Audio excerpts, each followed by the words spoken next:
Alors, M. Bussier est en absence, c'est M. Paco qui rapporte la 9 et la 10. Pour la 9, il s'agit d'une convention avec GRDF pour l'installation et l'hébergement d'équipements de télé-relève. GRDF a engagé un nouveau système automatisé de comptage du gaz naturel pour les particuliers et les professionnels. Il y a 2600 compteurs sur la commune. GRDF a sollicité la mairie pour définir des points d'hébergement des concentrateurs, ça s'appelle comme ça. Donc 10 sites ont été choisis sur la commune. Donc il s'agit donc de la signature de cette convention, cadre pour 20 ans. La redevance annuelle pour l'occupation de domaine communal est de 50 € hors taxe par site. Cette redevance est établie au niveau national et non négociable par les collectivités. Je rappelle que c'est une délibération qui a été retirée lors d'un précédent conseil, puisque effectivement 50 €, ça me paraissait pas beaucoup, et que M. le sénateur maire a essayé de négocier cette dotation, et que à partir du moment où c'est au niveau national et non négociable, on a été obligé d'accepter les 50 €. Et c'est réalisable toutes les années. Monsieur Sanchez. Donc là, la redevance de 50 € hors taxe couvrirait apparemment l'abonnement et la consommation électrique des concentrateurs. Bon, ok. Par contre, nous voterons contre, parce que les frais donc, de maintenance sont inconnus et à la charge de la commune. Donc, nous suggérons à la commune de revoir le contrat afin que les frais de maintenance soient à la charge de GRDF. La commune hébergeant gracieusement les 10 concentrateurs de GRDF. M. Amaro. Effectivement, ça fait partie des points dans lesquels nous avions relevé une grosse interrogation lors de la dernière commission, où les montants de 50 € nous paraissaient très très faibles. Vous nous aviez exprimé l'impossibilité de négocier auprès de GRDF, donc nous avons fait un travail de notre côté, et effectivement, toutes les communes sont dans l'obligation d'appliquer ce contrat des 50 €. Donc, on votera pour cette délibération, même si on n'est pas d'accord du tout avec le principe, puisqu'on n'est pas du tout capable de savoir combien coûtera la maintenance de ces antennes de télé-relevées. En revanche, on ne peut pas vous mettre en porte-à-faux dans ce cas-là, puisqu'étant donné que c'est une obligation qu'on vous demande. Là, il faudrait peut-être voir si par la suite il est possible de se regrouper entre communes pour effectivement faire un petit peu pression sur GRDF, puisque 50 € de maintenance à l'année par antenne, c'est quand même risible. Oui, c'est suite à votre remarque, enfin à celle de Mme Batini, que j'avais retiré cette délibération, et suite aussi donc à cette remarque que j'avais reçue le directeur de GRDF, pour m'étonner un petit peu de cela, sur quoi il m'avait dit qu'effectivement ces choses-là ne se négociaient pas, et que toute vérification faite, c'était quelque chose qui s'appliquait à l'ensemble des communes. Donc il m'était difficile effectivement de ne pas remettre cette délibération. Voilà, c'est tout ce que je peux dire là-dessus. C'est un peu un diktat d'un monopole public, bien évidemment. Ce type de convention ne se négocie pas. Je mets au point qui est pour, qui est contre, 3 contre, abstention, une abstention. Monsieur Baroni.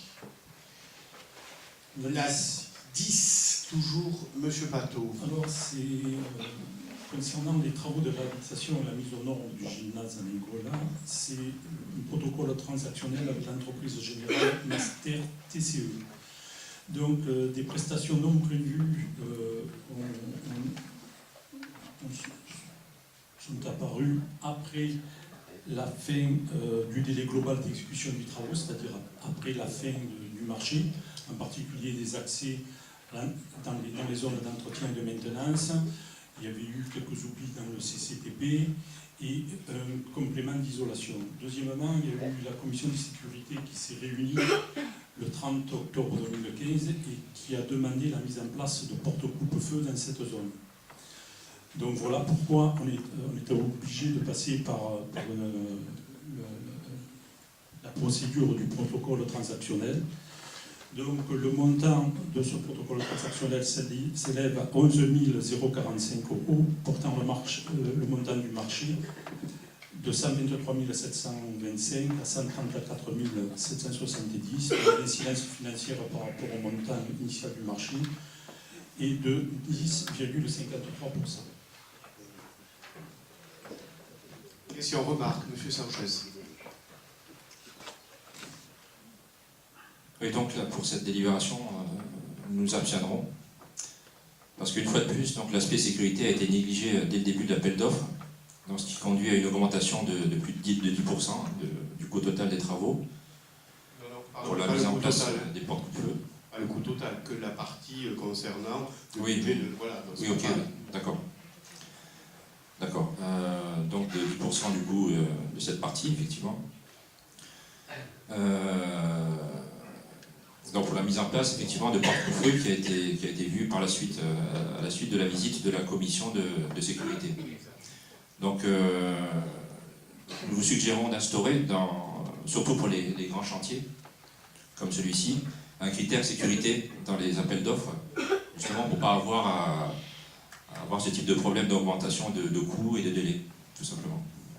Mais ce que vous dites n'est pas tout à fait exact, parce que le permis de construire avait été visé en particulier par les pompiers, et c'est suite à des modifications qui sont intervenues en cours de chantier que la commission de sécurité a demandé des choses supplémentaires.